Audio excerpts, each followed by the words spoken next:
এইমাত্ৰ এটা নিউজ আমি সকলোৱে দেখা পালোঁ। ইয়াতে আজি আমি সকলো যুৱক আমাৰ উপস্থিত আছে, সকলো আছে আমাৰ ইয়াতে।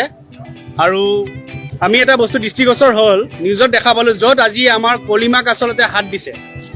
আজি কিছু একাংশ যুৱকে মানে আমি নিউজত দেখা পালোঁ য'ত তেখেতসকলে কৈ আছে কি এইটো বোলে আৰবিক ভাষাত কি লিখা আছে। তো দোকানীটোৱে ক'লে কি এইটো এটা কলিমা লিখা আছে, এইটো লা ইলাহা ইল্লাল্লাহু মুহাম্মাদুৰ ৰাছুলুল্লাহ। তেখেতসকলে কৈছে কি এইটো কলিমা হয়, আমাৰ ধৰ্ম কলিমাত লিখা আছে। তেতিয়া সেইখিনি যুৱক, মোৰ সম্ভৱ এইখিনি ক'ৰ হয় নাজানো, কিন্তু আমাৰ অসমৰে হয়, আমাৰ অসমৰ ভিতৰৰে হয়। তেখেতসকলে কৈছে কি এইখিনি আৰবিত কেনেকৈ লিখিবলৈ পাৰিব, এইখিনি অসমীয়াত কিয় লিখা নাই। তো বিভিন্ন কথাৰে তেখেতসকলে কথা কৈছে।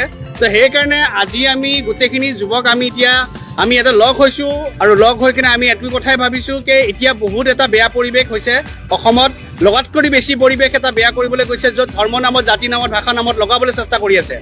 আৰু এই লাইফৰ মাধ্যমেৰে সেইসকলক সকীয়াই দিবলৈ বিচাৰিছোঁ যিসকলে এই ধৰ্ম নামত যুদ্ধ লগাব বিচাৰিছে। কাৰণ এতিয়া আমি উঠি অহা নৱপ্ৰজন্ম আমি এটা কথাই চিন্তা কৰিছোঁ, আমি অসমত হিন্দু মুছলমান হ'ব নিদিওঁ। আৰু যি দল সংগঠনৰ নেতৃত্বত সেই দোকানখনত যাই কেনে আমাৰ কলিমাক আচলতে যিখিনি তেখেতসকলে অপমান কৰি কেনে ক'লে, ইছলাম ধৰ্মক লৈ কেনে অপমান যদি কথা ক'লে, তেখেতসকলে কলিমাক অসমীয়া ভাষাত লিখিব লাগিব, কিবা ভাষাত লিখিব লাগিব কথা হ'লে তেখেতসকলে স্পষ্ট ভাষাৰে সকীয়াই দিব বিচাৰিছোঁ। ধৰ্মত যেন তেখেতসকলে যেন টাৰ্গেট নকৰে। এতিয়াৰ পৰা আমি চাই আছিলোঁ মিয়াক টাৰ্গেট কৰি আছে, আমাৰ মুছলমানক টাৰ্গেট কৰি আছে, উচ্ছেদ কৰি আছে, বাংলাদেশী কৈ আমাক তুচ্ছ তাচ্ছিল্য কৰি আছে। আমি ধৈৰ্য আকাৰে আমি সকলোৱে ঘৰৰ ভিতৰত বহি আছোঁ। কিন্তু তাৰ মানে এইটো নহয় যে আমাৰ কলিমাক কোনোবাই তুচ্ছ তাচ্ছিল্য কৰিব আৰু আমি চুপচাপ বহি থাকিম। সেইকাৰণে এই লাইফৰ মাধ্যমেৰে আমি প্ৰথমতে চবকে সকীয়াই দিছোঁ যে অন্তত আমাৰ কলিমা বা ধৰ্ম নামত ইয়াতে কোনোৱে একো এটা নকৰে। আৰু দ্বিতীয় নম্বৰ কথা এটা কথাই ক'ব বিচাৰিছোঁ, যি এটা পৰিৱেশ আপোনালোকে সৃষ্টি কৰিব বিচাৰিছে, এইখন হ'ল শংকৰাজানৰ দেশ বুলি কওঁ। ইয়াতে আপোনালোকে যি পৰিৱেশ চেষ্টা কৰিব বিচাৰিছে, এতিয়াৰ পৰা আমি স্পষ্ট ভাষাৰে আমি সকলো ইয়াতে যুৱক আজি সেইবিলাক লৈ আলোচনা কৰিছোঁ, ইয়াতে থকা প্ৰতিজন যুৱকে যে আমি এতিয়াৰ পৰা সকলো থিয় হ'ম যে অসমত আমি হিন্দু মুছলমান হ'ব নিদিওঁ। অসমত আমি কিন্তু আৰু কোনো ধৰণৰ জাতিক লৈ কেনে যুদ্ধ লাগিব নিদিওঁ, কোনো ভাষাৰ লগত যুদ্ধ লাগিব নিদিওঁ। আজি দোকানখনত লা ইলাহা ইল্লাল্লাহু মুহাম্মাদুৰ ৰাছুলুল্লাহ বুলি কলিমা লিখিছে। আজি কিছুমান আমাৰ বেলেগ ধৰ্মী মানুহে, হিন্দু মানুহে আজি তাতে সংস্কৃত ভাষাত তেখেতসকলৰ কিবা লিখে, আজি দেৱী দেৱতাসকলৰ ফটো ৰাখে। এতিয়া কি কোনোবাই ক'বলৈ গৈছে নেকি, কোনোবা মুছলমানে ক'ব গৈছে নেকি কিয় ইয়াতে তোমালোকে দেৱী দেৱতাৰ ফটো ৰাখিবা, কিয় ইয়াতে সংস্কৃতত তোমালোকে কিবা ৰাখিবা? কোনেতো ক'বলৈ যোৱা নাই। যেতিয়া আমাৰ কাকোকে আমি তুচ্ছ তাচ্ছিল্য কৰা নাই, কাৰো ধৰ্মক যেতিয়া আমি টাৰ্গেট কৰা নাই, আমাৰ ইছলাম ধৰ্মক টাৰ্গেট কৰা অধিকাৰ কোনে দিছে? সেইকাৰণে একদম বাৰম্বাৰ এটা কথাই কৈ দিব বিচাৰিছোঁ, স্পষ্ট ভাষাৰে আজি এই লাইভৰ মাধ্যমেৰে কৰি দিব বিচাৰিছোঁ যে বাংলাদেশী, উচ্ছেদ, মিয়া এইবিলাক কৈ কিনে আমাক তুচ্ছ তাচ্ছিল্য কৰি আছে, আমি সহ্য কৰি আছোঁ। কিন্তু আমাৰ ধৰ্ম, আমাৰ কলিমা, আমাৰ কোৰাণ, আমাৰ নবী, আমাৰ আল্লাহৰ নামত যদি আপোনালোকে যদি এই ধৰ্ম এই চেষ্টা কৰে, আমাক যদি অপমান কৰাৰ চেষ্টা কৰে, কিন্তু তাৰে কিন্তু প্ৰত্যুত্তৰ আমি আইনৰ মৰ্যাদা আৰু গণতান্ত্ৰিক মৰ্যাদা কিন্তু দিম। একদম স্পষ্ট ভাষাৰে কৈছোঁ। কিবা ক'ব? তিনচুকীয়া ন?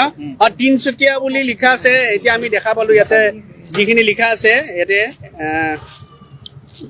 ঘটনাটো তিনচুকীয়া মাদ্ৰাছাত হৈছিল নেকি? ঘটনাটো ৰেকৰ্ড হৈছে। আমি এতিয়া ইতিমধ্যে এইটো বস্তু গম পোৱা নাই, যদি হয় নহয় নহ'ব পাৰে। কিন্তু এটা কথাই ঠিক, এনেকুৱা ঘটনা য'তে হৈছে, উজনিত হৈছে, নামনিত হৈছে, অসমৰ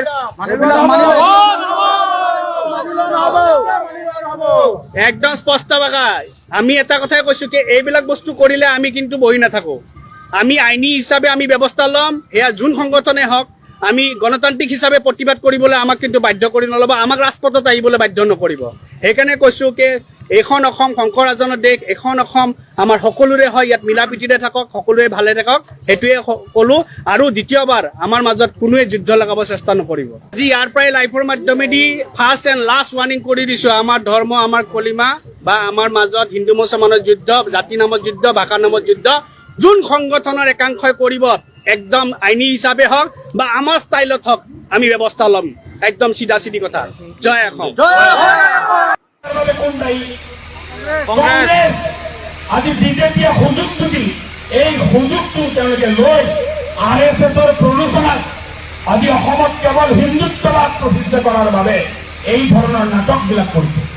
কাৰণ অসমটো এতিয়া গৰু চোৰেৰে ভৰ্তি, জানে নাই? গোটেই অসমত গৰু চোৰ এতিয়া। দিয়াতন গৰু চোৰবিলাকৰ কেলেংকাৰী অসমত এতিয়া মন্ত্ৰীসকলতকৈ মন্ত্ৰী পত্নীসকল বেছি ধনী, মাটি বাৰী তেওঁলোকৰ বহুত। এই কেলেংকাৰীৰ কথাবিলাক যাতে ৰাইজে উত্থাপন নকৰে, এই 2026 নিৰ্বাচনৰ আগত গৰু চোৰ কেইটাক যাতে শাস্তি দিবলৈ নাহে, তাৰ বাবে মিয়া খেদাৰ নাটক আৰম্ভ কৰিছে।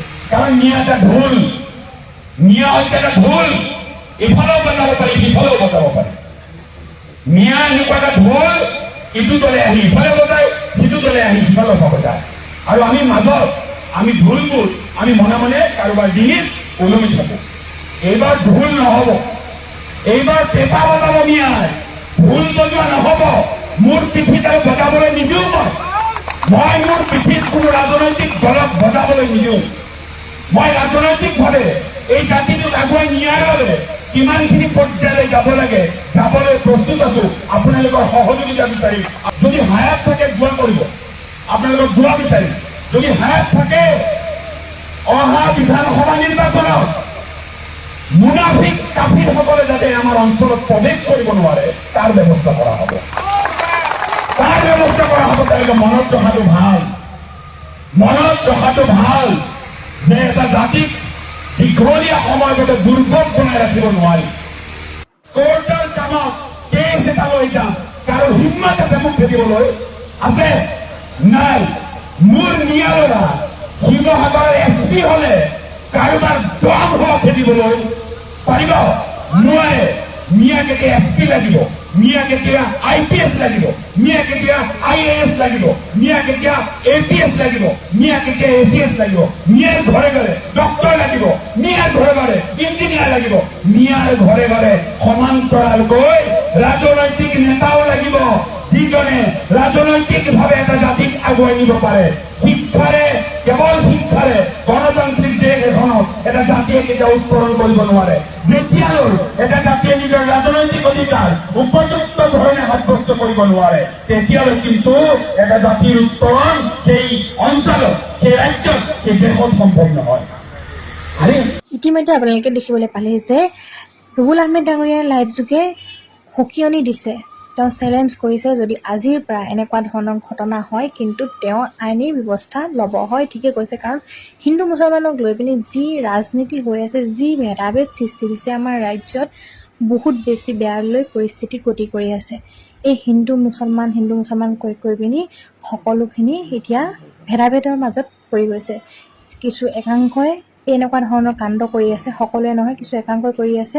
আপোনালোকে ইতিমধ্যে গম পাইছে কেনেকুৱা ধৰণৰ পৰিস্থিতি হৈছে ৰাজ্যত। এনেকুৱা ধৰণৰ পৰিস্থিতি কেতিয়াও নাহক, আগৰ দৰে আকৌ হৈ পৰক, সকলোৰে মাজত মিলাপ্ৰীতি হৈ থাকক, সেইটোৱে কামনা কৰিছোঁ।